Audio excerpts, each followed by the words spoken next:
जय खाटू श्याम जी। खाटू श्याम जी की जन्म कथा। खाटू श्याम के बारे में। खाटू श्याम का धाम राजस्थान के सीकर जिले में स्थित है। यहाँ मंदिर के दर्शन करने हर वर्ष करोड़ों लोग आते हैं। आस्था ऐसी है कि कई लोग मीलों दूर से पैदल तक यहाँ आते हैं। बाबा श्याम में भक्तों की आस्था दिनों दिन बढ़ती जा रही है। किसी जमाने में यहाँ पर केवल फाल्गुन माह की शुक्ल पक्ष की एकादशी को ही सैकड़ों श्याम भक्त आकर भजन कीर्तन करते थे। बाद में फाल्गुन का लक्खी मेला शुरू हुआ। खाटू श्याम के चमत्कार। खाटू श्याम को भगवान श्री कृष्ण के कलयुगी अवतार के रूप में जाना जाता है। ऐसा कहे जाने के पीछे एक पौराणिक कथा है। एक बार जब लक्षागृह की घटना के बाद पांडव वन वन भटक रहे थे, उस समय उनकी मुलाकात हिडिंबा नामक राक्षसी से होती है। वह भीम से विवाह करना चाहती थी। भीम की माता कुंती की आज्ञा से भीम और हिडिंबा का विवाह हुआ। उनको घटोत्कच नामक पुत्र हुआ। घटोत्कच से बर्बरीक का जन्म हुआ, जो अपने पिता से भी शक्तिशाली था। बर्बरीक देवी का बहुत बड़ा भक्त था। देवी के वरदान से बर्बरीक को 3 दिव्य बाण की प्राप्ति हुई, जो बाण अपने लक्ष्य को भेद कर वापस लौट आते थे। इस वजह से वह जय हो गया। महाभारत के युद्ध के दौरान बर्बरीक युद्ध देखने के लिए कुरुक्षेत्र जा रहा था।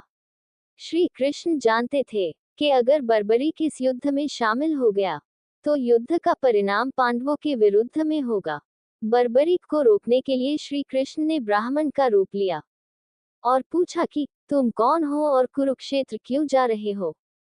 श्री कृष्ण को जवाब देते हुए बर्बरीक ने कहा कि वह एक दानी योद्धा है और एक बाण से महाभारत के युद्ध का निर्णय कर सकता है। श्री कृष्ण ने उसकी परीक्षा लेनी चाहिए तो उसके एक बाण से पीपल के पेड़ के सारे पत्ते छेद हो गए, लेकिन एक पत्ता श्री कृष्ण के पैर के नीचे था। इस वजह से बाण पैर पर ही ठहर गया। श्री कृष्ण समझ गए थे कि अगर यह युद्ध में शामिल हुआ तो परिणाम पांडवों के विरुद्ध में होगा। इसलिए उसे रोकने के लिए श्री कृष्ण ने कहा कि तुम बड़े पराक्रमी हो, मुझे कुछ दान में नहीं दोगे। तब बर्बरीक ने मांगने को कहा तो श्री कृष्ण ने उसका शीश दान में मांगा। तब बर्बरीक समझ गया कि यह कोई ब्राह्मण नहीं है। तब उसने श्री कृष्ण से वास्तविक परिचय देने को कहा। जब श्री कृष्ण ने उनका वास्तविक परिचय दिया तो बर्बरीक ने खुशी खुशी अपना शीश श्री कृष्ण को दान देने का स्वीकार कर लिया। उसके बाद फाल्गुन शुक्ल द्वादशी को अपना शीश श्री कृष्ण को दान किया। शीश दान करने से पहले बर्बरीक ने युद्ध देखने की इच्छा जताई, तो श्री कृष्ण ने उसके कटे हुए शीश को युद्ध अवलोकन के लिए ऊंचे स्थान पर स्थापित कर दिया। युद्ध जीतने के बाद पांडव विजय का श्रेय लेने के लिए वाद विवाद कर रहे थे।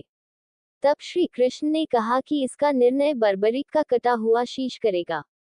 तब बर्बरीक के कटे हुए शीश ने बताया कि युद्ध में श्री कृष्ण का सुदर्शन चक्र चल रहा था।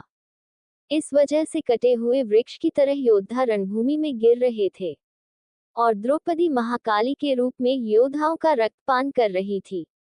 और इससे खुश होकर श्री कृष्ण ने बर्बरीक के कटे हुए शीश को वरदान दिया कि तुम कलयुग में मेरे श्याम नाम से पूजे जाओगे। तुम्हारे स्मरण मात्र से भक्तों का कल्याण होगा। स्वप्न दर्शनोपरांत से बाबा श्याम खाटू धाम में स्थित श्याम कुंड में प्रकट हुए। सन 1777 से आज दिन तक बाबा श्याम भक्तों की मनोकामना पूर्ण कर रहे हैं। इस तरह की और जानकारी प्राप्त करने के लिए चैनल को सब्सक्राइब करें। Sunshine TV.